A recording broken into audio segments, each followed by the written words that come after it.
حضور پاک صلی اللہ تعالیٰ علیہ وسلم جب کسی صحابی سے کہتے کچھ چاہیے، کچھ مانگنا ہے، تو ان کا سلیقہ بھی تو دیکھو میرے عزیزوں.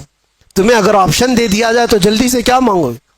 ہر ایک کے اپنے مسئلے ہیں، ہر ایک کے مسئلے ہیں. جو جس مسئلے میں الجھا ہوا ہے وہی مانگ لے گا. ارے نوکری نہیں لگتی، 2 سال سے بھٹک رہا ہوں، نوکری مل جائے. کسی کو چھوکری نہیں ملتی، وہ مانگ رہا ہے. یا جو چاہیے وہ نہیں ملتی، وہ مانگ رہا ہے. اسی میں ساری دنیا تمہاری، سارے عقل اسی کے اندر، دنیا مانگنے کے لیے. اور 4 دن کی عیاشی ہے، اس کے بعد پھر پرانی ہو جاتی ہے. جس چیز کی بیس دنیاوی محبت پر ہوتی ہے، یاد رکھنا وہ بہت جلدی پرانی ہوتی، اس سے محبت بھی قائم نہیں رہ پاتی. اور جس چیز کی ابتدا اللہ کی رضا پر ہوتی ہے وہ دنیا میں بھی سلامت رہتی ہے، آخرت میں بھی سلامت رہتی، وہ اللہ محفوظ رکھتا ہے. اور صحابہ کیا مانگتے تھے؟ ایک صحابی رات کو حضور صلی اللہ علیہ وسلم کی بارگاہ میں تہجد کے وقت وضو کرا رہے ہیں. حضور نے خوش ہو کر کے پوچھا کہ کچھ مانگنا ہے تمہیں، کچھ چاہیے؟ آپ سوچو، مالک جنت جب یہ پوچھ رہا ہو کچھ چاہیے تمہیں، کچھ مانگنا ہے. صحابی رسول نے کیا کہا؟ یا رسول اللہ، اتنا چاہتا ہوں کہ جنت میں آپ کا ہم نشین بن جاؤں. آپ چاہیے بس، آپ کا ساتھ آپ ہوں بس میرے لیے. حضور نے فرمایا وضو کرتے ہوئے، اب غیر ذالک، اس کے علاوہ بھی کچھ اور چاہیے؟ یہ کون کہتا ہے جو پہلا دے چکا ہو تبھی دوسرا پوچھتا ہے؟ مرشد گرامی حضور تاج الشریعہ رحمت اللہ علیہ نے اسی لیے فرمایا نبی مختار کل ہیں، جسے جو چاہے بھری جنت ہبا کر دیں. نبی مختار کل ہیں، جسے جو چاہے عطا کر. ارے وہ رسول پاک صلی اللہ تعالی علیہ وسلم کی بارگاہ میں سچ کہا ہے میرے مرشد نے، وہ دم میں جو چاہے جسے چاہے فرما روا کر دیں. حضور پاک صلی اللہ تعالی علیہ وسلم کی بارگاہ کے متعلق یہ کہا.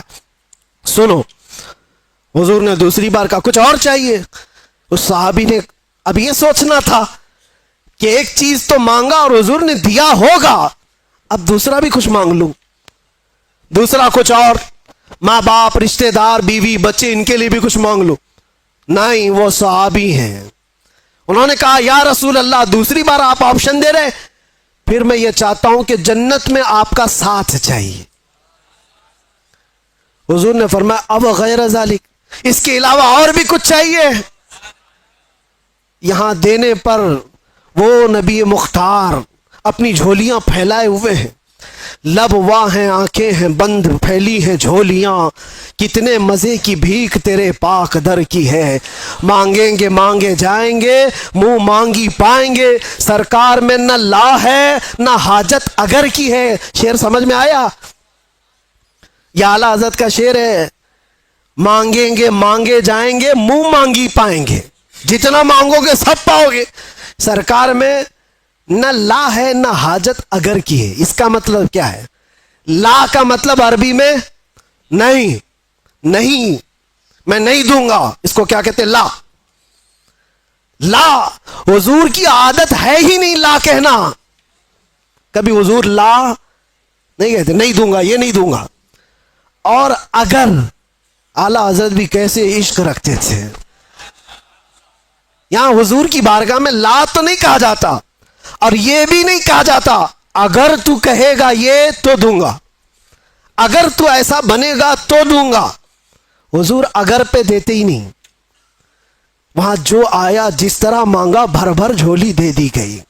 میرے کریم سے گر قطرہ کسی نے مانگا، دریا بہا دیے ہیں، دربے بہا دیے ہیں. مانگیں گے مانگے جائیں گے، منہ مانگی پائیں گے. سرکار میں نہ لا ہے نہ حاجت اگر کی ہے.